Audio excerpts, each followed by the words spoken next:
আসসালামু আলাইকুম। এখন আমরা বর্তমানে আছি পশ্চিম ইসলামপুর কুলকান্দি ইউনিয়নে।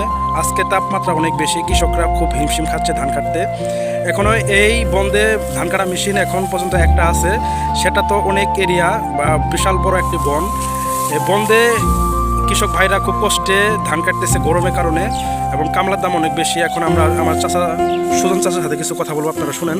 সুজন চাচা, আরে চাচা কইছ রে, কি হয়েছে? আরে কামলার দাম বেশি লাগে জায়গা, কামলা পাওয়া যায় না, লালের মধ্যে বেশি একটা বেশি। কামলার দাম কত? হ্যাঁ কত করি? 5,000 টাকা বিঘা বেড়া, না না, কামলার দাম কত করি? 700-800 টাকা বেড়া, নিজে জানি যে কাটতে বেড়া। এই যে এখন আমি সবুজ ভাতিজার কাছ থেকে শুনলাম নিজের কাজ নিজে করতেছে। অনেকে কৃষকরা এরকমভাবে হিমশিম খেয়ে যাচ্ছে ফসল। হ্যাঁ, আর দুইটা মেশিনে বন্ধে থাকলে তাহলে এই কৃষক ভাইদের জন্য খুব উপকার হতো, অত কষ্ট হতো না ধান কাটতে। আর সামনে জাপটা কাল আসতেছে, তার আগে যদি আমরা ধানটা ইয়েতে নিয়ে যাই, বাড়িতে নিয়ে যাই, তাহলে আমাদের ধানগুলো খুব সুন্দরভাবে বিক্রি করতে পারবো আর কি। এই বলে আমার বক্তব্য শেষ করছি। আসসালামু আলাইকুম।